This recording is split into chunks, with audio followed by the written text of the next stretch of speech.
Man, lighting really does make a difference, doesn't it? Thankfully, we're going to discuss that today.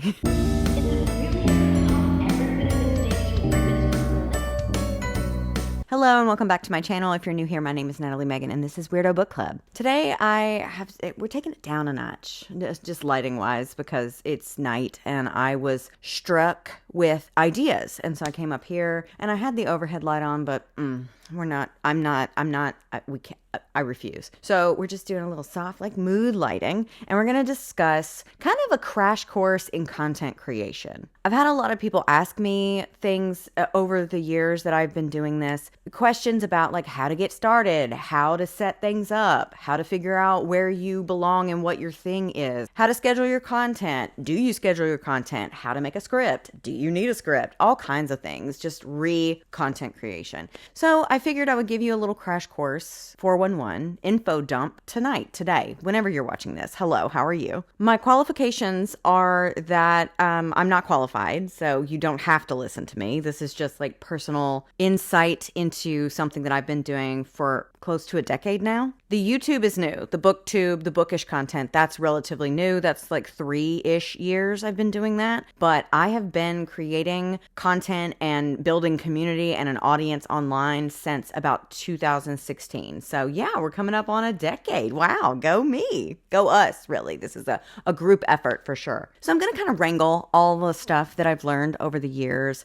and throw it at you tonight. So have a notebook ready. I will say that I have a tentative course that I'm building. I have been building it since like a year ago. It's called YouTube for Beginners. Whenever it's up, it's going to be on my website, nataliemegan.com. So if you didn't even know about nataliemegan.com, now you do. I don't even want to give you a timeline, an ETA on when this is going to drop, because it may never drop, because that's the kind of content creator I am. We're going to figure out what kind of content creator you want to be tonight. But I'm going to use the structure, like the rough framework of that course that I was building, RIP, plus some of your questions that you've asked me over the past couple of weeks doing this Vlogmas, and just my, lived experience. So if you're ready, let's get started. Okay, so I've broken the course down into chapters and then some bonus lessons. So I'm just kind of going to work off of that. For the most part, I already said that. I'm repeating myself. This is so much fun already. But before we get started, I wanted to give you a couple of things that you need to note or just have in your mind before going in. And none of this is meant to intimidate you or make you rethink doing this or make you feel inferior, like you can't do it or whatever. It's just little tidbits that you need to plant in your mind before you move forward, okay? And I want it to come from a loving place. That's why I dimmed the lights. We're having a nice moment here, okay? I want to be the one to tell you just a few things, okay? Are you ready? 1, this is a job. Yeah.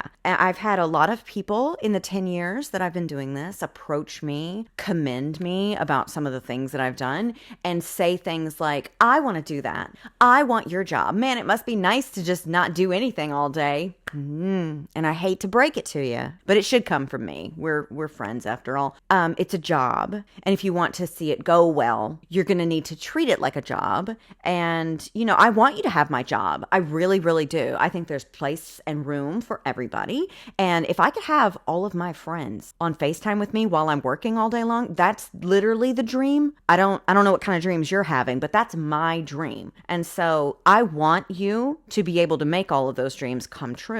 But I do not want you to have this naive, idealized concept of what this is and what it's not. This is a job. And in order to see it go well, depending on what your goals are, if you just want to do this and have fun, then disregard. If you want this to be a job, a way of subsidizing your income, passive or active income, whichever one works for you, whatever you end up doing, whatever place you fall into, if you want this to go well for you in a lucrative financial way, or even just you want to get exposure and build community kind of way, you have to treat this like the job that it is. Okay? Speaking of building a following, that's my next point. Building a following and an audience and a community takes time. So I understand that there are lightning strikes every now and then where a crisp young somebody is going viral and then they leave all that stuff behind and blow this popsicle stand and move to LA and do TikTok dances in the mirror.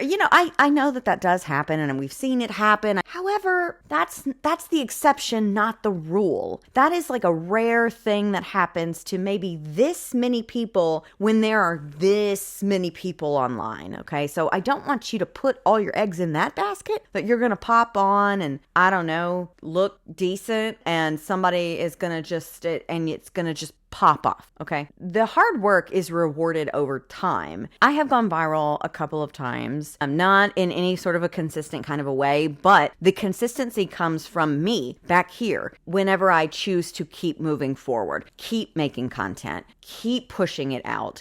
And I do it so sporadically. Like I know that there are like strategists out there that literally work in these fields and they tell you like post this many times a day, this many times on this, cross post on all your platforms, blah, blah, blah, blah, blah. I know. And maybe that's true. I'm a little too chaotic for all of that. And so this is me. Hi, welcome to the show. I just want you to know that it takes time, okay? Your people will find you. It just might take a little time. And in the meantime, you have to keep going and keep posting. It takes time to build the audience and the community and the base that you're trying to build. And I'd love for you to go viral, but even when you do go viral, unless you are a 20-something with no responsibilities and you can just fuck off to LA and try your luck out there with Matt Rife and whatever, I don't really know that it's going to work out that way. It's fun to go viral. It's helpful, but I don't want you to bank on that. I would rather you value consistency and knowing that every good thing takes time, okay? Speaking of good things, next, you need to be authentic. People can tell when you aren't. And it's not a sustainable method of reaching people and keeping and cultivating the community and the audience that you want in order to have a career. If this is a job that you want, right?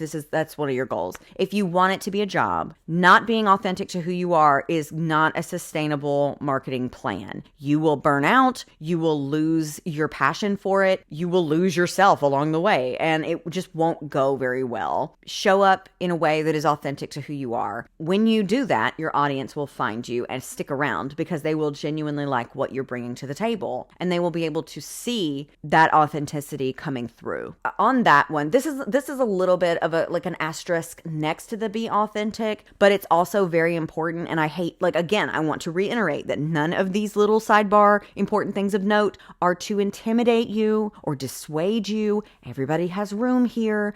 You have to be interesting. And that sounds mean and it sounds bitchy and it sounds like I'm saying it like, try being interesting. That's not what I mean, okay? That's not what I mean. But if my videos, if I got up here, I did not edit them. They were just no cuts at all. And it was just like, hey, welcome to my channel.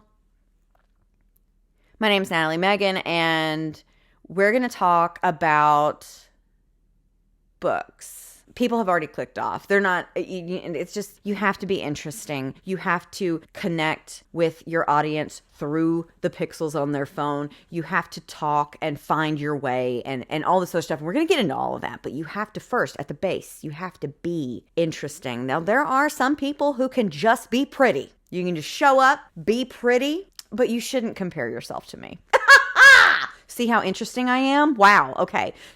But seriously, there are people who can show up and they're just pretty. They do the bare minimum. The thing that screams to the front of my mind is that girl that had that, this rose up, and all she did was, that's real cute that you can squint your nose. Addison Rae did that too. That's precious. I'm 37 and that's not reality. It's just not. There are also like men who will just have a beard and hold a book. 20,000 followers right off the bat. But I can't get into that today, okay? My blood pressure just simply won't allow me to stay there. So those are the little tidbits that I wanted you to have up front. And I will end it on one that's kind of helpful and kind of calms down, dilutes all the other ones. Because like I said, I don't want them to deter you, dissuade you, or scare you. So I'm going to tell you that if you want to do this and you're serious about it, you already have everything you need to do it. Isn't that great? Okay, great. So let's move on to the first chapter of my lesson course thing that I was building. It's called Getting Started. Okay, so lesson 1 in this whole whatever the heck this is goals. Okay. Goals and brainstorming. You need to figure out what your goals are and you brainstorm ways to bring them to life. So when I say goals, I mean basic bare bones questions you need to ask yourself, like, do I want this to be a job where I make money? Do I want this to just be something that's mine, that I do for fun, that makes me feel good, and it kind of lets me express myself in some kind of a way, and that's it. I don't really want to take it too seriously. I just want to do it whenever I'm a little more casual about it. So you need to ask yourself those questions. And then you also need to know what kind of content you want to make, because literally the sky is the limit, and being authentic and finding your audience and all of this other stuff culminate in this conversation that you're going to have with yourself for like a week or like a year before you end up starting the whole thing. What kind of content do you want to make? What feels authentic to you? What can you bring to the table? And how can you make yourself stand out? We're going to get to like marketing and thumbnails and all that other stuff when we get there. But these are just things to have rolling around in your head as you're getting ready to start. You also need to think about what platforms you want to exist on, because maybe you want to bring blogging back. I love a blog. I love it. So, and if you want to create content online and express yourself in this kind of a way, but you don't really want to be on camera, you don't really want to be recording yourself in any way, but you want something, blogging might be it. Or if you do want to be online, a little bit more involved than just like writing, which don't get me wrong, writing is a beast all its own. But if you want to do like writing, like short form writing that accompany pictures, maybe Instagram is a better place for you. Maybe you can just have that be a part of the blog too.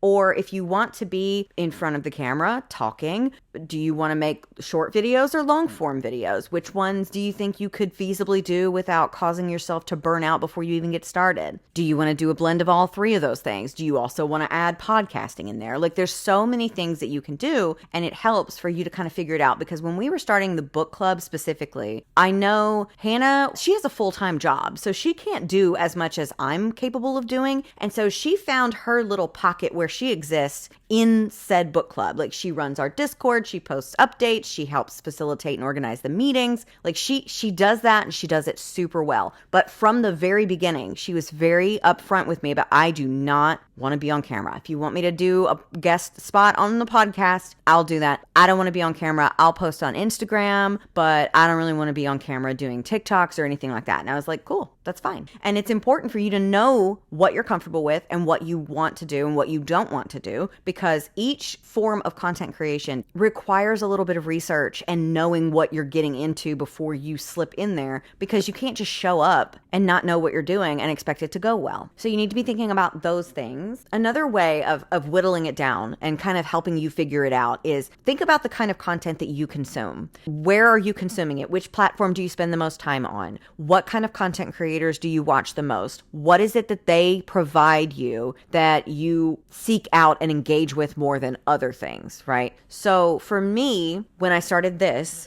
I mean, we can take it back. We can take it back to when I started doing art. I started noticing that people were making and sharing art on Instagram around 2015. This was like the girl boss era, okay? God, bear with me. And I'd always been like dabbling in blogging and wanting to do all of this stuff. And I loved Vine. God, I wasn't very good at Vine. Well, I wasn't very popular at Vine. I loved doing Vines, but I loved being online. Ever since the first Dell computer came into my home and I heard that static dial-up AOL sound, I wanted to be online. And my MySpace, my Facebook, and then current day, my YouTube and my art business, like I've wanted to be online in some sort of way. I just really enjoyed it, and it made me feel, I don't know, it just made me feel good. Like I'd found something that made sense for me. And so when I started doing the art stuff, I was on Instagram a lot. People were taking pictures of their feet, pictures of their food, you know, things like that. Pictures in front of really nice mural walls. That was the era we were in, okay? And I started to notice that art pages were showing up in my searches, or people were tagging artists in things when they would buy them. And I was like, this is so cool. And I met a few people online who were making and selling their artwork, and it was so neat. And I was like, you know what? I'm kind of creative. Let me get in there, you know? So I started making membership cards that said the Crybaby Club on them. And I said that if anybody wanted one, I would send it to them, and free of charge, because I was precious. And so, you know, I sent out 5 cards the first time. And when they got their cards, they tagged me, and then more people showed up and they're like, I want one. And like, it just snowballed from there. And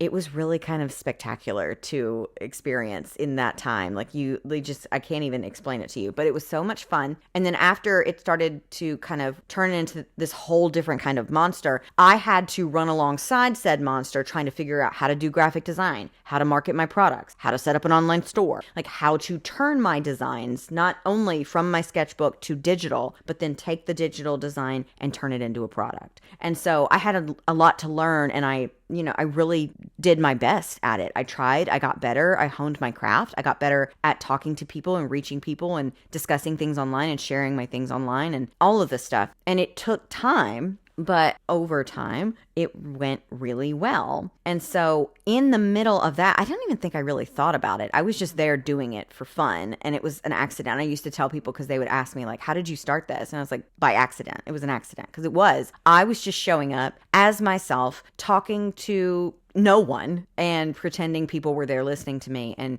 putting out artwork that was saying things like, I can cry, or I'll cry, but I'll still get it done. And, just because I'm soft doesn't mean that I'm weak. It's okay to be sad about things. It's okay to be upset about things. Your anxiety is lying to you. These kinds of like things that I needed to hear when I was a teenager, and I just started sharing them online. But I was sharing them on Instagram, and then I transferred it over into a blog, and I made it a very communal kind of space. My friend Caitlin helped me a bunch with that stuff. We had giveaways. They were curated and themed. We had guest posts showing up to do random blog series. And so I was doing all of that, and I kind of molded to where the people wanted me to go. I didn't niche myself down. I was very much doing what I wanted to do and being authentic to myself the entire time, like we talked about earlier. But I paid attention to what people wanted and what people were excited about, and I kind of went and leaned into that. And I was on Instagram all the time. So it just made sense that that was where it popped off. And so, fast forward to when I started to kind of burn out after the pandemic, and a couple of life things came up. When I started doing this, booktube, stuff like that,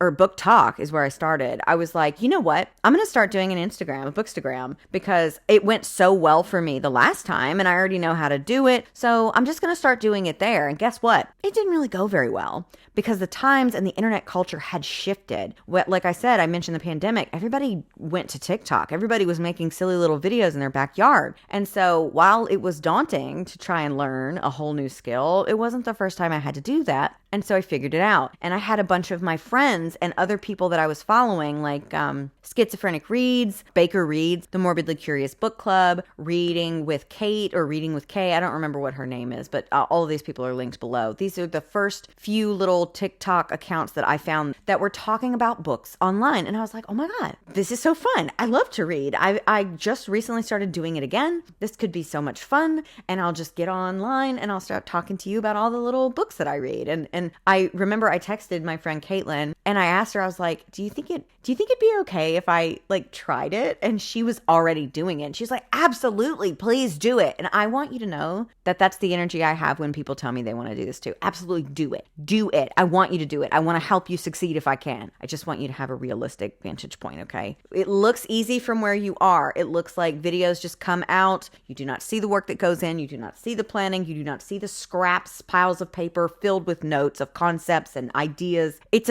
a lot. And so that's why I'm not trying to intimidate you, just trying to be honest, okay? So in regards to the platforms, I started this on TikTok because I was like, I read so much. I've got a lot to catch up on. Like, I'll just do a review for every book that I've been reading lately. And that'll give me content for a while, because I'd read like 20 or 30 things. And so I was like, yes, 20 or 30 videos, And when I go back and watch my TikToks from the very beginning, it's so sweet, because it's the same on YouTube when I started on YouTube as well. I have such a softness, and I'm just like, hey guys, like trying to be here and just kind of be like, is it okay that I'm here? I want to tell you about this book I just read. It's very cute to see now. Hi, I wanted to talk about this book.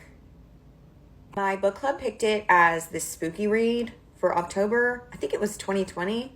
And it's not so much spooky as it is just gross. The story is basically about a woman who decides she's going to eat her husband.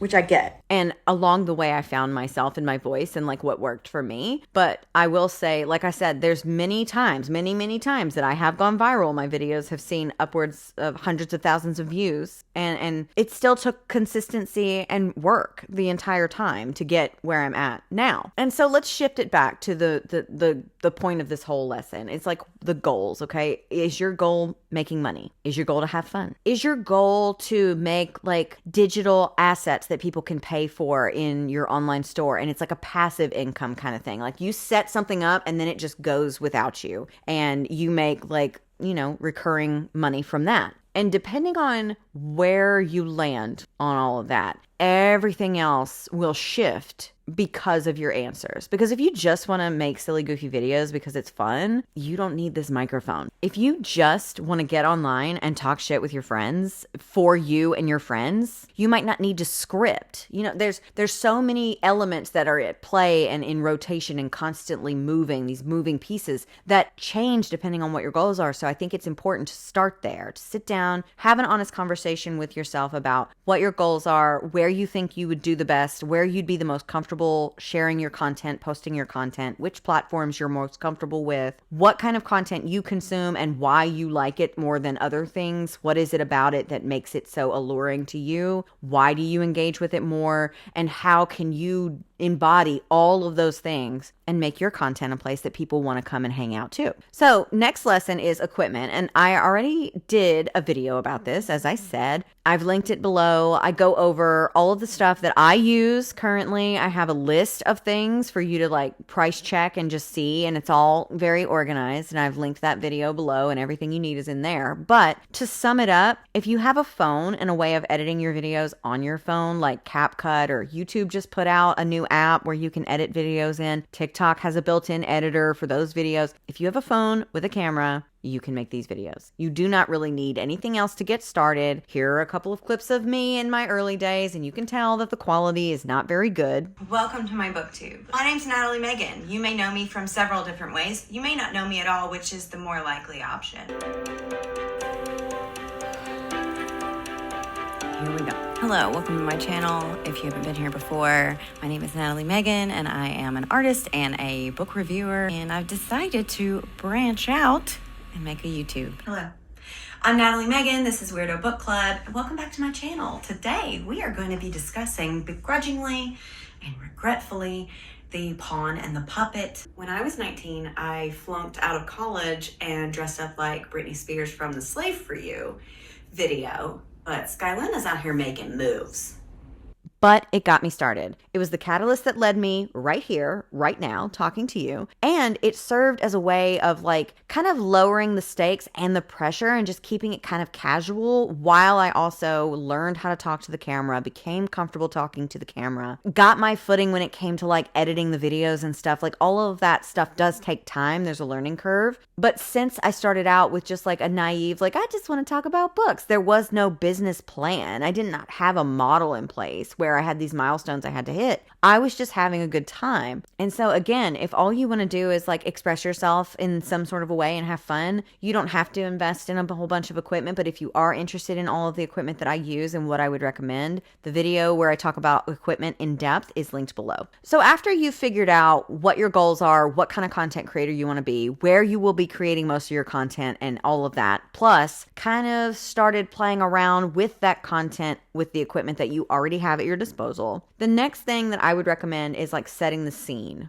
I know that I probably care more about this than other people do, but if you are interesting and your background or your set or wherever it is that you film is also interesting, it can only help you. So in relation to the equipment as well, I always recommend setting up next to, and I'm saying this right now in this dark ass room, a really well lit window. And I really am an advocate for using natural light. It's free. Why wouldn't you use it? And it looks really good on camera, especially if you have glasses and you're worried about the ring showing up. God, that dreaded ring. Like I said, you already have everything you need. You have a camera, you have editing software on your phone that you can get with the press of a button. And if you have access to a window that gets sun every now and then, you are already ready to go. But it does help that your space is clean, it's well lit, and you can see you can hear you, and there's not a lot of background noise, there's not a lot of clutter, or like you're not over here trying to talk. Hey guys, welcome to my channel. Hey, you don't want that. You want to be well lit, well framed. You want to, kind of put some thought into it. You don't have to get a giant bow. Okay. I'm not telling you to go out and ask your friend Whitney, who runs a little cute little art and vintage store in Memphis on Broad Avenue, when she's done with her big display bow that she had in her store, if you could buy it for $50. Okay. I'm not saying that you have to do that. I'm just saying that when you set your camera up and you back up and you see yourself in it, you need to be mindful of your surroundings. Okay, now that we've gotten all of that stuff out of the way, we move into chapter 2, which is getting comfortable. Okay, we're getting cozy. The lessons in this chapter are looking at yourself, talking to yourself, presenting yourself. Okay, so the first lesson, the summary says, we were never meant to see ourselves as much as we do. So how do we get comfortable with it? Lesson 2, talking to yourself, making it seem natural even when you are talking to no one, essentially. And lesson 3, presenting yourself, combining the other 2 lessons and forming an online presence, persona, whatever, So did I make lessons for this? Let me click it. Hold on. Let me see how into this I've been. I did nothing. Great. I love it when I do nothing. That's my favorite. This is just going to be me kind of yapping for a little bit about this, because we really aren't supposed to see ourselves this much. Okay. And God, don't I know it. As someone who's about to turn 38 and sees a lot of myself regularly, whether I'm filming like this or I'm editing and having to hear myself tell the same joke over and over, like I have to see myself a lot. I've seen myself in bad lighting. I've seen myself with like something in my hair the whole time, and I'm like, well, it just is what it is. I've seen myself with my laugh lines and my frown lines and my wrinkle right here that I get because I frown so much because these books be putting me through it. I've seen the way my skin looks, and my hair is greasy sometimes, and I see my little bandaged finger over the past couple of weeks while I was healing from that stupid injury. Like I see myself so much, and this can go one of 2 ways. It can probably go multiple ways, but like for me, I've seen it go one of 2 ways. One, the way that it went for me is that I have become so comfortable with seeing myself that it's almost nothing to see myself. Like I almost don't even think about it at all. Like there she is. Okay, here we go. But the downside of seeing yourself as often as we do and as consistently as we are is that you kind of start to get nitpicky, and you can see the changes. You can see when your teeth are kind of dull, when your lips are chapped, when you are getting wrinkles, when your hair looks bad, when your skin looks bad, when your makeup is kind of cakey and it doesn't look right and it's not well lit. You can see all these imperfections, and they can be very daunting to behold. But I want you to remember, we were never supposed to see ourselves this much. And so it's par for the course. It's completely understandable. If you turn the camera on and you see yourself and you are like, oh, that's my face, it's understandable. But that's why it's important to get comfortable seeing yourself. Okay. So right now I look like myself, but I'm very poorly lit, right? So brighten it up, and then I'm still here. And it's like, what am I doing? Like my bags could take me to Europe and back. And my jawline is not as my kids would want it to be. I'm wearing no makeup. I never really figured out how to do my eyebrows. But you know what? This is what I look like. And I grew comfortable with that. I have mental health things that I've struggled with in my life, but thankfully, like, body dysmorphia is not one that plagues me very often. Every now and then when I'm like PMSing or something, like I'll just get it in my mind that I need to just switch over to podcasts. She's got a face for radio kind of thing. And it's an intrusive thought, and I just let it pass. Because at the end of the day, I don't care. I try to be very neutral about my weight, my face, my aging, my everything. I try to take a neutral stance to it, because this is just, the keeper of all of my magic. It's just the thing that's holding me. And it's doing a really good job, okay? It's not as young and thin as it once was, sure, okay? But I'm okay with that. And if people are here watching me, I don't necessarily, sure, maybe there's a few of you out there that come over here because I'm cute, and you know what? Stop it, okay? Let's be serious. But I don't think that's why most of you are here. Most of you are here because I'm what? Oh, we talked about it earlier. Do anybody? I'm funny. I'm interesting. You like hanging out with me. Actually, let me tell you a little story before we move on. One time, and I'll never forget this, okay? I think this was like a canon event in my lore that kind of cemented who I am and who you're seeing right now and how I'm able to be neutral about this, because I'm pretty okay with the way that I look most of the time, which is a feat in itself. So I hope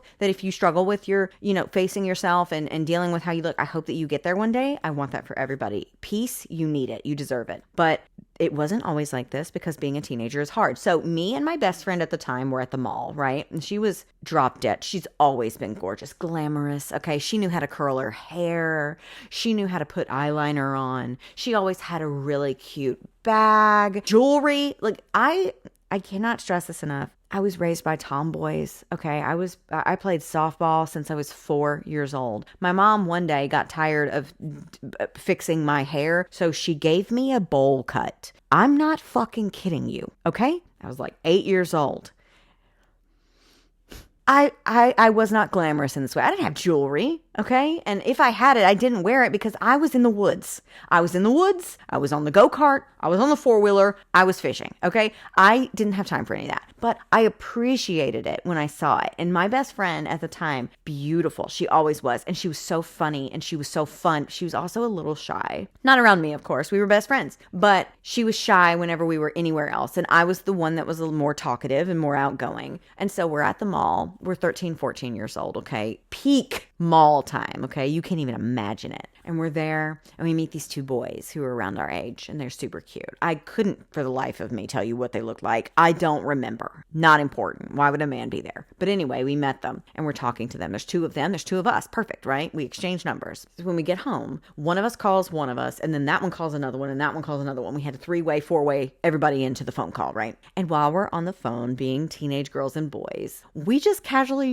we just were curious, like which one of us did you like? Like, did you have one of us that you liked? Like one of you with one of us, kind of Mary-Kate and Ashley style. Which one of you for which one of us? Kind of, God, kids are so, ugh. And bless their little hearts, they answered my questions. And I will never forget that they said this. They said, well, we had a lot more fun talking to you. You're like really fun to talk to and get to know and stuff. But she's much prettier.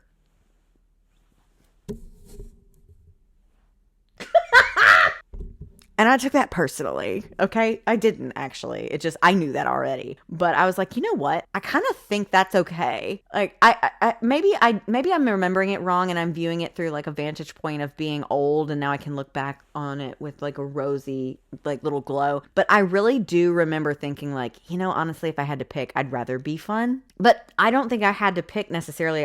That she was prettier and that's just, it is what it is. I never held it against her either. Like I kept being friends with her, which is funny because my mom gave me the opposite advice. She was like, you need to be friends with ugly people. And I was like, what? And she was like, so they make you look better. I'm not gonna do that, but thank you. That was great advice. Good job. Way to go. We're getting off the rails here, but like all this to say is like, depending on who is asking and who is commenting on it, you could be the best or the worst thing that they've ever seen. And you have to settle somewhere in the middle that when you look at yourself, you are at the very least okay with what you look like, with what you're seeing, right? And on your good days, maybe even like it a little bit. Maybe you even think you're a little cute. I don't even know. And I think that will go a long way as far as learning how to be patient with yourself and give yourself grace when we move into the second part of this lesson, which is talking to yourself. Making it seem natural when you're essentially talking to no one. This is something that I have to tell you, I've been primed for from an early age. So I kind of started out on third base. My family had a video camera, and whenever it was on, so was I. I was reciting the alphabet. I was counting to 10 in Spanish. I was doing a little dance with my little keyboard. I was playing Monster in the hallway with my uncle. I was reciting scenes from Teen Wolf, The Jungle Book, Labyrinth, please, okay? From memory. Commercials on TV, I can recite them. Musical numbers from a Disney movie, I got you. Say less. I was like 3, okay? And my mom would prompt me to do all of these things and I would do them. So I got really good at talking to myself, like second nature. It wasn't even difficult. Then in high school, I had a video camera and I used to bring it around with me to all my shenanigans. So like I'd record myself listening to music and dancing. I'd record myself talking about the clothes I got at the mall. These were videos for no one. We did not have the internet. We could not put these online. I would film me and my friends being silly and having a good time together. But when the camera was on me, I was talking to my friends behind the camera. They were holding it. I was talking to them. And I think that even if you didn't have like my startup story, if you existed in a time where someone had to be holding the camera for you and you were talking to your friend behind the camera, that kind of sets you up for success. You start out on third base as well because there was somebody back there. So you weren't talking to no one, but you got used to looking at the camera and talking to them behind the camera. And so I highly recommend, this is silly. It's going to sound silly and it's going to look silly and you might feel silly, but you just need to like sit with it until you don't feel silly anymore because it's going to work. Get a little picture of somebody. Yourself, your best friend, your mom, whoever it is that you like talking to, tape them up on your phone. Just tape them up there. Just pop them up there and you can see them and it'll feel like you're not talking to yourself. And it'll get you a little bit more comfortable looking at the camera, talking to the camera. Like it feels like we're on FaceTime right now, doesn't it? What are you doing? What is that? Are you eating a snack? Well, give me some. See, like I'm alone in this room. No one's back here. It's just me. But I got comfortable talking to myself. And that's another thing too. Like my husband has said in passing before too. He's like, man, I wish I could stay home and work like you do. And I'm like, you can. Just find one of your hobbies. He's got so many hobbies. Like find one of your hobbies and just start talking about it. And he looks me dead in my eyes. And he's like, literally not everybody can do that. And I was like, what do you mean? It did not compute. And so he just carried on. Like literally, this is a skill you have and not everybody has it. And I was like, oh, that seems silly because I have a very, I can do anything if I set my mind to it kind of attitude. And maybe it's part delusion. Maybe it's all delusion. But who's to say? Here I am. I'm talking to you. But until he said that, I did not think about it. I really didn't, especially because there's a lot of edits that go into these videos on the days that I just don't have whatever's going on here, like the flow. It doesn't feel right. I can't get my words to come out correctly. I keep getting like stumbling over my words and sounding like an idiot, or I'm repeating myself. And a lot of editing goes into that. So I have like a system back here where if I do this,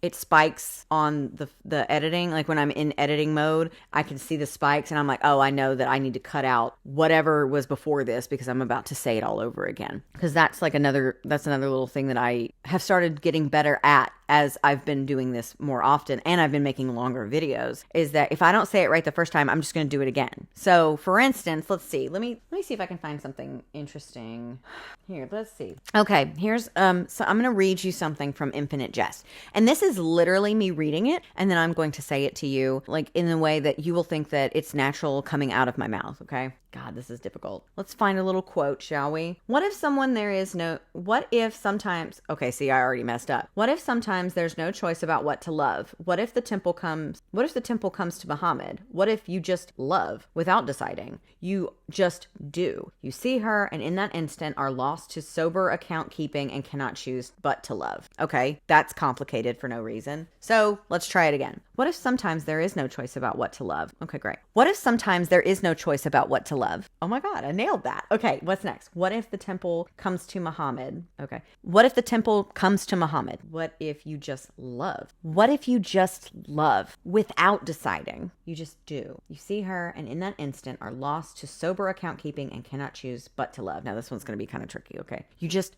do. You see her and in an instant you are lost to sober account keeping and can't help but to love. I just looked over there the whole time.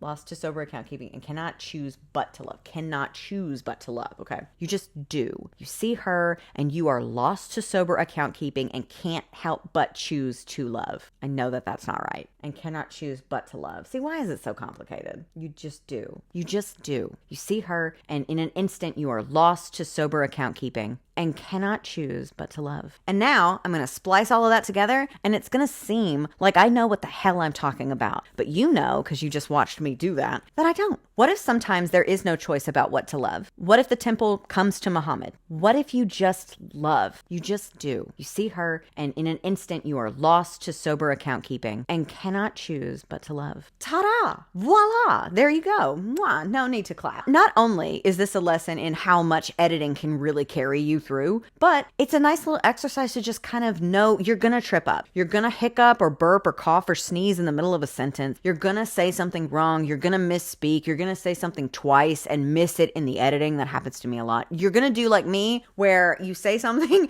and you realize you're talking with your hands way too much, and you gotta like dial it down. Maybe put the hands under something. Maybe cross your arms. You just gotta get comfortable seeing and talking to yourself. And the more you practice, and the more little tricks that you do, like repeating a line, reading it, trying it again over and over again, taping a picture of a friend to your camera, or whatever you need to do, the more comfortable you will get, and you will have success in lesson 3, which is presenting yourself, combining listening to yourself, seeing yourself, talking to yourself, and forming an online presence. Are there any lessons for this? Did I write anything else besides that little blurb? No, that's great. Okay. I love when God, past me can really make or break some stuff. It's just whatever I was up to. I hope that whatever I was doing instead of writing all of this was more important. I hope it went well. So when I say online presence, your persona, I'm not saying to be fake. I'm not saying to craft yourself into something unrecognizable to people who know you in real life. I'm not saying put on a mask. I'm not saying do a kind of thing. I'm saying that the person that you are seeing right here, this is not how I always am. Okay. This is not the mother that my children have. This is not the wife my husband has. This is not the person that my uncle has, or my grandmother does not know. My grandmother doesn't even know this person. She doesn't really know me either, but we're not going to talk about Alzheimer's tonight. I'm not going to cry. Okay. We've been crying a lot. It's Christmas, the holidays, the emotions are running high. We're not going to cry tonight. Okay. Look at me. We're not going to do it. But I'm just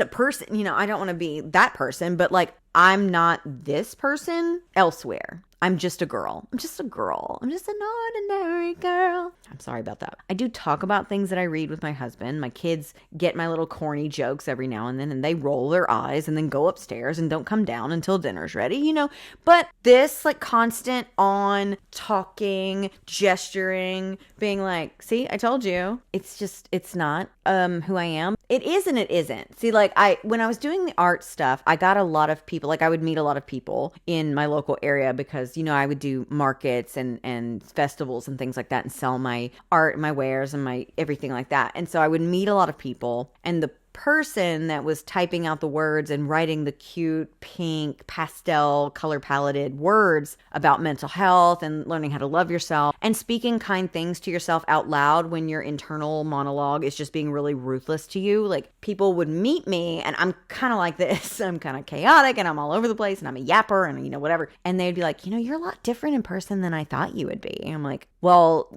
yeah, because that's just a part of me. That's just what I want you to see. Not in I'm hiding the rest of me kind of a way. But one, you have to protect yourself. You have to, think about longevity. And if you want your kids or your family to be able to find whatever it is that you're up to on the internet. And if you want jobs in the future, your digital footprint is a thing and they can see it. Are you going to be okay with that? What are you going to do to protect yourself? And also just the internet is forever. Yes. But it's also a ruthless wasteland, Wild West, no rules kind of place. And you want to keep pieces of yourself to yourself. You want to just really cherish who you are. And so, I show up here, and this is very authentic to who I am. I am a yapper. I love to complain. I love a hate read. I'll go on and on for days. I'm never going to hate anything for no reason. But I also get really excited when I talk about things that I like. And, that was one of the things my husband told me. He's like, one of my favorite things about you is how excited you get about things that you're really, excited about or anticipating and stuff like that. And I was like, that's a sweet thing for you to say. Thank you. So it's really just making the first two things line up, getting comfortable with seeing yourself as much as you are, getting comfortable with hearing your own voice as much as you're going to, and then putting all of those things into practice so that you can show up however you want to show up online. And like I said at the beginning, like being authentic, finding your voice, finding your niche, finding what you're good at and figuring out how to lean into that and do it well and do it on purpose and do it. That's what I mean. I don't mean like I don't mean in this like really egregious way. Like I show up and I'm like, well, hey y'all, it's so good to see you. I am just loving all the interaction we've been doing during this Vlogmas. I have seen you every day for the past 2 weeks. That is crazy, but in a good way, don't you think? Like that's a persona. That's not really me. Like, am I Southern? Okay, yes, but that's not true. Every now and then I'll crank it up when I'm being silly, but that's not really who I am. So I don't want you to become a caricature of yourself unless that's like what you want to do. If you want to get on here and be a theater kid, do it up, okay? I'm just saying you need to find what feels right to you that fits into your life in a way that is manageable and will not cause you to burn out or lose your way, but also feels authentic to who you are. And it doesn't feel like you're forcing anything or faking anything because people can tell. All right, next chapter, we're moving on. This is chapter 3, getting organized. God, I need this chapter more than any of y'all probably. Lesson 1 is finding your niche. Lesson 2 is scheduling, and lesson 3 is scripting. That may or may not be something that you have to worry about. I was talking to some of my content creator friends the other day, and a lot of them just get on here and free speak. They just articulate things well without a script. What? That's great. I'm really happy for you. But let's talk about niche, okay? You want to be able to find, like I said earlier, when you think about the content that you engage with and the things that you seek out because you like them, you want to think about that when you're figuring out what you want to do. But you don't want to copy someone. You don't want to take someone else's content and recycle it and make it your own. But you do want to find a pocket where you fit and a place that you feel at home in. So, for instance, my niche is not musical instruments. You know why? I don't know how to play any of them. I mean, I did play clarinet in the band in middle school. I'm very Squidward about that. But I couldn't, if you gave me one right now, I couldn't play it. I don't remember anything about it. And I tried to teach myself how to play guitar once, and it pissed me off because my fingers wouldn't do what I told them to, so I quit. So I'm not going to get on here and act like I know what the hell I'm talking about with a Fender Stratocaster 1007. I don't even know what the hell I just said. I think I made that up. I know a Fender Stratocaster because I think I heard about that on Wayne's World, but that's about as far as it goes. And my husband, you can't see it. There's like 50 guitars in here, okay? He loves musical instruments. We've got a drum set. Where is it? Where the hell did the drum set go? I know we have one. There it is. Oh, and I have a guitar. Where's my guitar? It's purely decorative. I do not know how to play it. Haven't tuned it. Don't know how. So me getting on here and acting like I have any kind of clue what I'm talking about is not only insincere and disrespectful to the audience that you're trying to build, but you're just lying to people. And I've had about enough of that. I know that I've been online for a long time, so I'm like a boomer about it, but I have seen the internet shift and take shape and the crowds move alongside it. And I am noticing a shift, and maybe this is just me and the company I keep, but intentional consumption of the media that we are presented with. I'm seeing a rise in that. I hope that it's true and not just in the little pockets that I exist in, because we're seeing a lot of media literacy problems going on and like lack of critical thinking skills. And I feel like the shift back towards mindful consumption of intentional and authentic content is going to do a lot for us. And I have started to notice that. I've noticed it in my own life. And I kind of equate it to like watching my kids grow up. Like when they were little, you know, they used to just watch the most simple little shows where there was like a sing-song backing track and bright colors and people bouncing around. And then as they continued to grow, they aged out of that because their minds were developing and they required more with the media that they were consuming. And so, you know, when I was younger and I was consuming, like I thought Dane Cook was funny. Okay. Listen, we're sharing. We're in my guest room, okay? I'm going to just lay it all out here for you. I thought Dane Cook was funny when I was 19 in college, okay? I did. It's okay to judge me. I'll let you. Okay, you done? But as I grew up, my taste changed. Also, he's kind of a piece of shit, but like that's neither here nor there. Now, sometimes you're right the first time. I also thought around that same age group that Mitch Hedberg was really funny. And guess what? I still think Mitch Hedberg is really funny. So sometimes you're right and sometimes you're wrong, and that's okay. okay. But part of finding your niche is looking to the things that you already enjoy yourself and would like to be a part of, that you would like to kind of do your own twist on the stuff you already enjoy. Like I said, it's really nice to shoot for a viral moment, but as someone who's nearing 40, I know that I'm going to have to do a little bit more than just get on the internet and look cute to get people to care about what's going on my pages. You know what I mean? Like, it's nice when people are able to do that. If you're hot, be hot. I'm happy for you. But you have to also be interesting. And the best way that I've found to be interesting, not saying that I am interesting or like, you know, people that like me, you like me, you're here. But like, you know, and this is like not related, but kind of, my friend Becca, who got me this sweater, told me once, she was like, I think you're one of the smartest people I've ever met. And I was like, I think you need to meet some more people then, you know, because like, what do you mean? Like, I'm a 2-time college dropout. I don't know what you're talking about. But what she followed up with made sense. She was like, anytime I've seen you have a conversation with somebody and you don't know what they're talking about, you just say that. Like, you don't pretend like you understand it. You don't pretend like you know what they're talking about. You don't talk out of your ass. You either have insight and you share it, or you know you don't and you shut up. And I was like, you know, I'll take that. I'll take that, because that's not the case. We've got Michael Tates. That's not, what's his name? And we've got Andrew Tates by the dozens, okay, out here being like, here are 5 ways to make $3,000 a week in passive income. And they don't know what they're talking about. They just look like they do and they talk like they do. None of these people know what they're talking about, okay? And while I appreciate her saying that I'm the smartest person that she knows because of this, I also think that this really bodes well when I was coming up with the channel and the content and making it and building it from the ground up. I'm not going to get on here and act like I know what I'm talking about when I don't. If I say something and I'm not sure about it, I will say that. I will let you know, like, hey, don't quote me on this. I'm not sure. I'm just telling you, and this is what I think. And if I do know, I'm going to be like, listen, I'm going to tell you right now, not true, not happening. And that goes back to authenticity. And the authenticity is going to play into whatever niche you find yourself in. Now, I also want to, little asterisk here, you want to find a space that you can fit in. You want a niche. You want to find what you want to do and do it on purpose, right? And be authentic and show up in a way that feels right with your spirit, okay?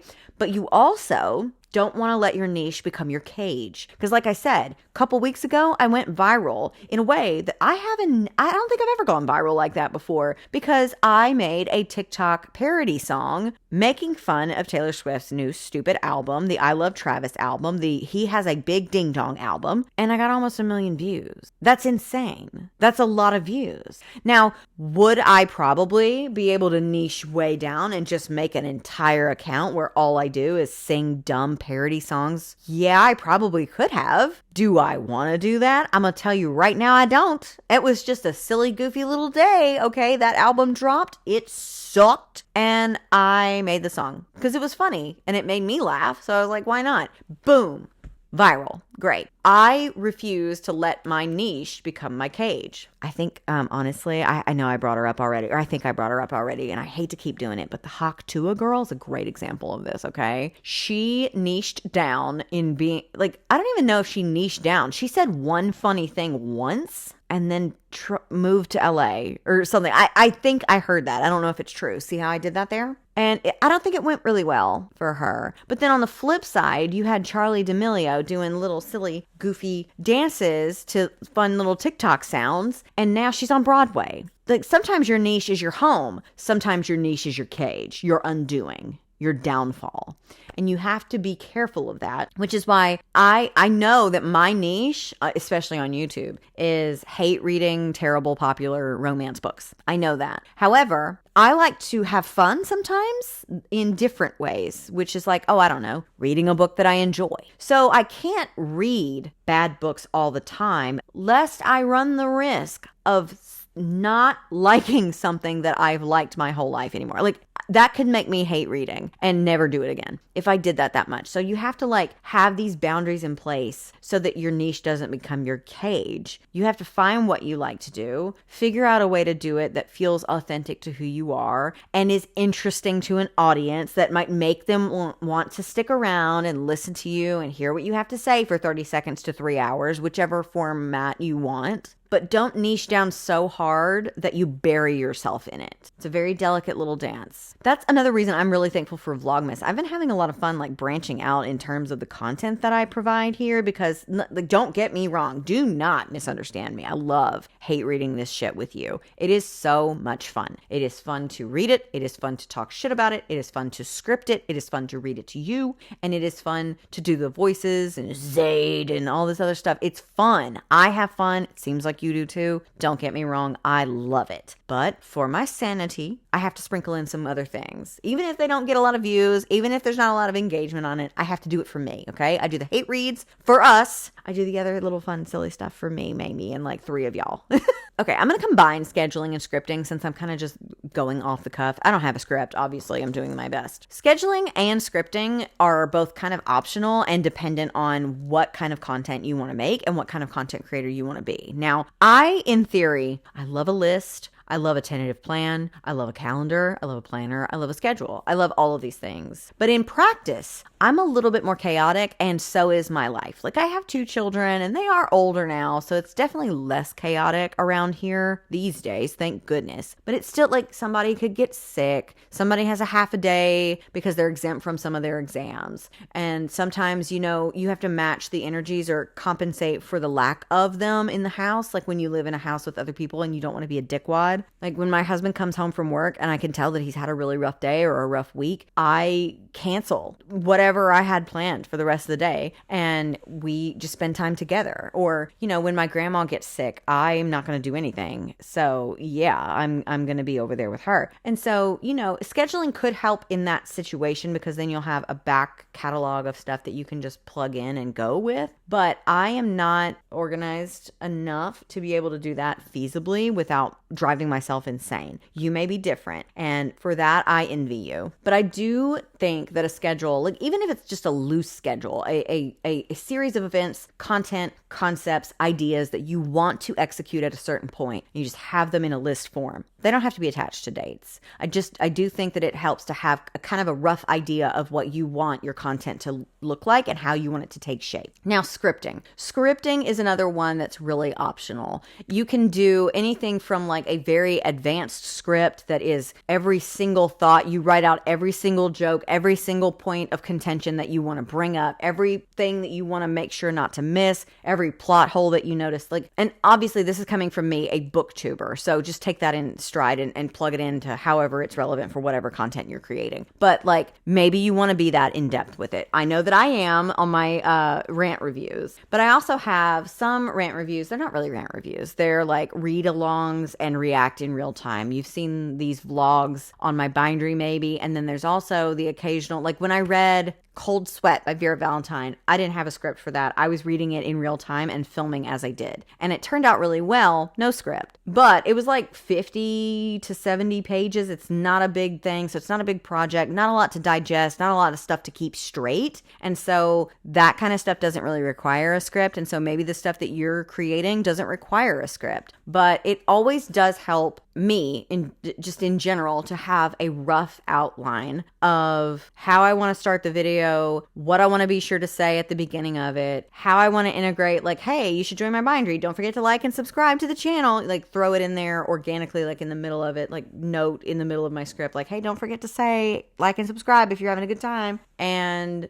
a couple of points that maybe keep me up at night, like, or some talking points that I thought of, like the other day, me and my family were going to see a movie and I was driving, so I couldn't text it to myself, but I had an idea. So I had my husband text it to me, and that's not very well structured, of course, but it is like a loose outline and way of keeping on track when you get into these like long-winded things. Now, of course, again, if you're not really doing a long-winded thing, maybe you don't need a script. Maybe you don't need an outline. If you're just naturally articulate and you know what you want to say and you say it, God, man, if only. I would love to be you, but I'm not. I'm me and I need like an outline, but it's really subjective to who you are and what you know you need in order to be successful with something like this. Okay, so chapter 4 is the marketing portion of the chapters, the lessons, whatever you want to call it. And it says like lesson 1 is the basics, and then lesson 2 is thumbnails. But like honestly, that's again like very dependent on where you're creating content. So let's just kind of go over it a little bit. Like I've talked to people before. People will tell me, like I told you that I hear this all the time. It's like, I want your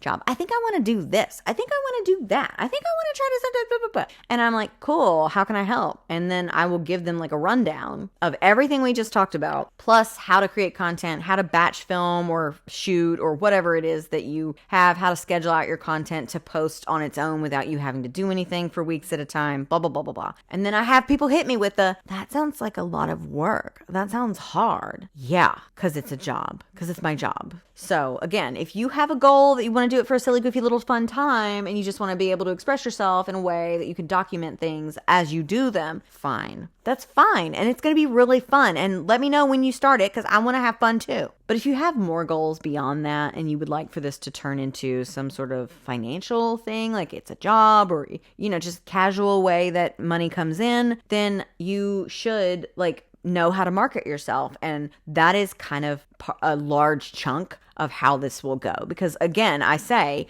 you might go viral, but if you don't know how to stay relevant, stay authentic, and stay consistent with your posting, which is marketing, it's not going to take you anywhere. It's going to fizzle out before it even gets started. So with marketing, I'll tell you what I do. And I'm not very good at it. My qualifications are, I'm not very good at this. But I was really good. Like I was looking back through Crybaby stuff. That was what my art stuff was called. And man, I was posting multiple times a day. I was just out here yapping, running my mouth. I was saying, sign up here, go here, do this, do that. And like I get real tripped up now when I'm like, hey, join my bindery. Hey, join my Patreon. If you like what I'm doing here and want to throw a couple bucks at me, do it. And I'm like, ugh, that feels so inauthentic. Everything feels monetized now. I hate giving into capitalism in this way. But you know what? If Taylor Swift can put out 45 different variations of the same goddamn mid-ass album and make you pay buckets of money for it just to be like unsatisfied, I can ask you to join my newsletter. I think it's going to be okay. That is one key thing that I do want to say. If you want to build community, you care about cultivating an audience and being able to connect with and reach that audience, you need to get an email list, okay? You can start one on MailChimp and it's free up until like 200. But when you're starting out, it's nice to just do the free stuff so that you don't shell out a whole bunch of money up front that is not necessary because you actually don't want to do this and you'd like to go back to school instead.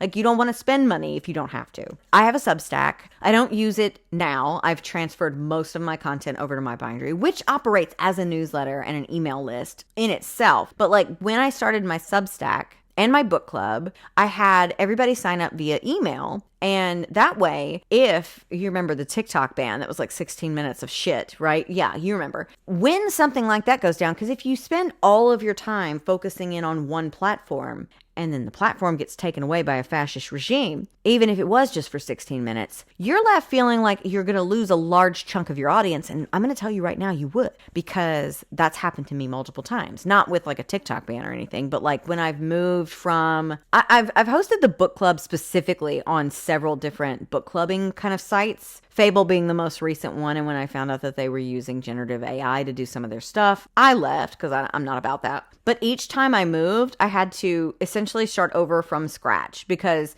I think at one time we had about 3,000 members in the book club. That's a lot of people. We currently have around 700. And we moved from Fable like a year ago, it feels like. And we host exclusively on Discord now. But like you want to have the email list because regardless of where you go, you can bring the email. You can export the email list with you and take it with you. You want to encourage people to go and sign up there because you don't want to miss out on a large portion of your audience if and when something stupid happens. Like MySpace is, I mean, it's there, but it's gone, right? And Facebook sucks. And YouTube specifically is very difficult to connect with your audience on because you can't like at people in comments and stuff. You can't, like, you don't have their contact information unless it's provided on their profiles. Like it's very difficult to connect with people. So like, even if I wanted to do a giveaway on YouTube, which is something that you may want to consider, like, do I want to do giveaways? And if the answer is yes, you're going to want that email list. list, that secondary point of contact for when Instagram, YouTube, TikTok, Blue Sky, X, whatever the hell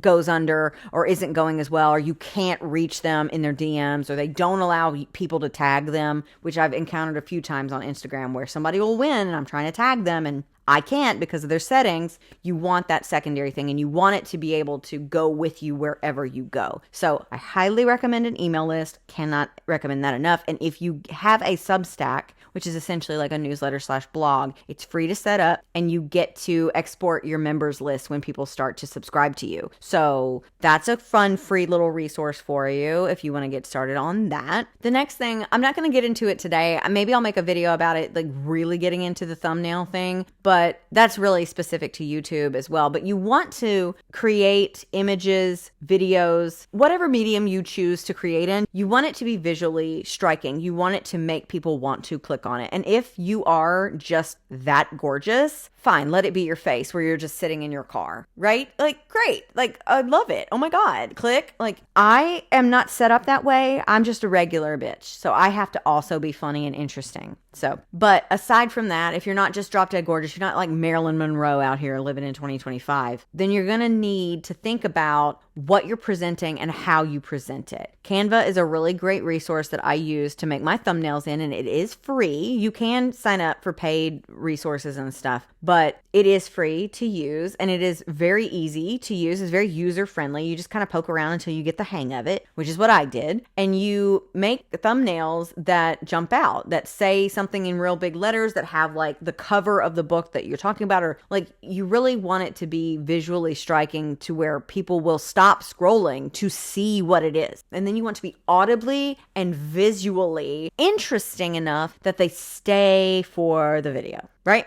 It's a perfect storm of all of these things coming together. And on TikTok, they used to have it where on your feed, the video would move like in a boomerang kind of style. I don't really think they do that anymore, or they do, and my phone is just too old to keep up with it. But now I don't think about my TikTok stuff. I just be posting it because even though it was the first place that I started doing book content on, and it was the first place that I went a little viral and got a big following, it now kind of solely exists for me to kind of talk about what's going on YouTube, because YouTube is where most of my energy goes. And like I said, when you are starting out and you're like, well, I think I want to do this, or I want to be on here, this is the place I want to post mostly, you're going to find that your audience will kind of tell you where you need to be. And then you can kind of adjust along the way. So don't feel, all of this is a lot of information. Okay. So I'm going to wrap it up for you real quick so I can go to bed. I don't want you to feel overwhelmed. I'm sure you are, because I just threw a lot of stuff at you. Okay. So let's come down together. Okay. Let's take a deep breath. That was a lot of information, okay? And you can like overthink yourself into a spiral, and then you'll end up freezing in place and never doing anything. But I do not want that for you, okay? If you want to be a content creator for whatever reason, if you want to be a content creator to promote something else that you're working on, if you want to be an author and you want to start promoting your books, if you want to make scrapbook how-tos and walkthroughs and stuff like that. My friend Leilani does that, and she's so good at it. She's got the cute, everything about her is so visually captivating and interesting, and you just want to be closer to her and you want to know more. She's a great example if you want to go and look at that stuff, because I don't even scrapbook. Okay, I collage every now and then. I had a little pocket of my life during the pandemic, especially, that I thought I was going to be a scrapbooker. I don't think that I am. Just like I'm not a planner girly. I really, really wanted to be, but I just don't think I am. But I will watch her videos. I'm like, oh my God, they came out with a new sticker line. I don't care. I like her stuff. It's visually gorgeous. She's got a nice voice. It's easy to listen to. And she makes the cutest little scrapbooks. Like what else can you even ask for? And so, and I don't even think her face is in it often. She's just doing stuff with her hands. Like there's so many different things that you can do. And I don't want you to get all bogged down with well, I need to know where I'm going to do it most. And I need to put all my energy into that. And I need to buy a $500 camera with a microphone so that it's good. You don't have to know all of that and have it set in stone to get started. You have everything you need to get started right now. There are free resources online. You can start building your email list. You can start funneling people over there. You can start posting on Instagram, on TikTok, on Threads, on Blue Sky, wherever you want to post. Start your own blog. Do whatever you want. Start a podcast, unless you're a man. We got enough of y'all. Okay. Cut it out. But you have all the tools available to you and you don't have to shell out a lot of money. What's really going to carry you through and make it possible for you to have like a career doing this, or at least a presence that you enjoy coming back to and making things for, is all the stuff that we just talked about. Getting comfortable with yourself, your voice, the way you look, setting up the scene so that it's intriguing to look at, that people want to click on it and see more. Have a loose idea of what your goals for this whole thing are. Make lists about concepts that you have. Think about the content you consume and you engage with more than other content. What is it about them that you like so much? How can you make this work for you? What are they doing that appeals to you and why? And what can you offer that would appeal to other people? Are you interesting? Are you funny? Are you well read? Do you have a very deep well of knowledge about a specific thing? Do you like to try restaurants around your area? Do you like to go to like social functions and try to find your people? Are you new to the city and you're exploring around and trying to find like places that you become a regular at? Do you like to do like coffee stuff? Are you like a coffee connoisseur? Or do you like trying different fun drinks? Do you build Legos? You could just like build Legos and let people watch you build. There's so many things that you can do. And there's so many ways to do it successfully that really the only problem of getting started is that you're going to talk yourself out of it. And I don't want you to. You have everything that you need. There are free resources available to you. And I believe in you. I think that there is a space for everybody to be on here. And if you're interesting, please God be interesting. And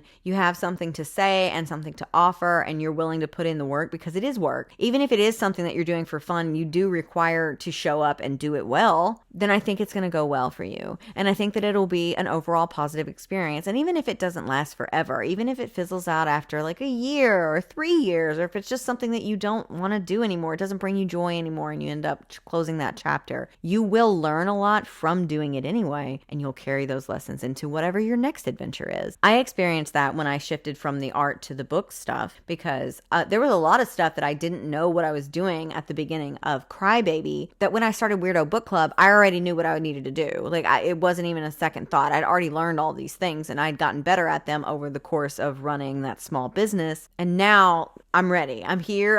I'm ready to go. Like, but again, I want you to know that you can do it. You will talk yourself out of it. You'll think that you're not good at it. It'll take you a little hiccups a couple of times, but each time you do it, you're going to get better at it. And the more you do it, the more comfortable you will get and the more confident you will get. And the easier it will be to sort of find yourself along the way and have people find you. This was well and truly a vlog. Like I just rambled on for an hour or so about content creation and all of this other stuff. Like, wow, she can do it. Oh my gosh. I mean, I'm not going to anymore, but I mean, I did also do the same thing with the Taylor Swift video, which that went really well, but I was in such a bad mood. It seems like when I'm in a bad mood, I do some of my best work. I don't know how to feel about that, but you know what? I'll take it. Anyway, I hope this was helpful. I hope it doesn't feel like I was just droning on and you tuned me out like Charlie Brown's teacher.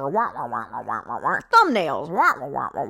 Authenticity. You know, I hope that it was helpful. I hope that you got a couple of things out of this. At least some food for thought to sit and sift around in your brain and just kind of decide like where you want to go from here. Really, you are the only one who's in your way. And another thing that I need you to know, you're never going to be ready to start. Like, I'll start when this happens, or I'll start when I get this piece of equipment, or I'll start when I do this thing. You're never going to be ready. You have to just do it. You have to just start. And again, you'll find yourself and your process and your confidence along the way. And what you start doing might not be where you end up. There might be some changes that happen along the way through the process of doing it and getting comfortable with it. But you shouldn't stop and stall out and just freeze in place just because you don't think you're ready. You're never going to be. You're always going to feel like you're not prepared enough, that you're not smart enough, that you're not doing this enough, that you haven't studied enough, that you haven't done blah, blah, blah enough. But you have to just start. And if you show up as your authentic self, if you're being true to who you are and not trying to force yourself into places that just don't serve you, and you just do what feels the best to you, even if it's uncomfortable at first, because it's kind of odd to start doing something like this if you've never done it before, it will be okay. But just know, this is another tip, and then I'm going to wrap it. I can't keep going on and on. You are going to kind of get a little sick of yourself because you're seeing so much of yourself and you're hearing so much of yourself. Like, we're not meant to perceive ourselves in this way. And I cannot say that enough. By the time I've had people ask me before, they're like, well, what's your favorite part of the process? When I'm done. Like, I also really like finding clips and splicing them in so that my videos are extra funny, and like editing them down so that they're really quick and fun and, you know, sharp from one thing to another. Good flow. But by the end of reading the terrible book, scripting for the terrible book, copy and pasting excerpts from the terrible book, putting it in a script so that I can rant about the terrible book, filming the review, which requires me reading the script, which is basically just rereading the book all over again, seeing myself say stupid things or misspeak words or mispronounce things and get all tongue-tied and look like an idiot, spill stuff in the middle of filming, sneeze, all this other stuff, and then sitting down, importing the footage into the editing software and having to listen to myself do it all over again. My favorite part is the end result where I get to give it to you, where I get to show it to you. That's my favorite part, because by then I'm so freaking sick of myself.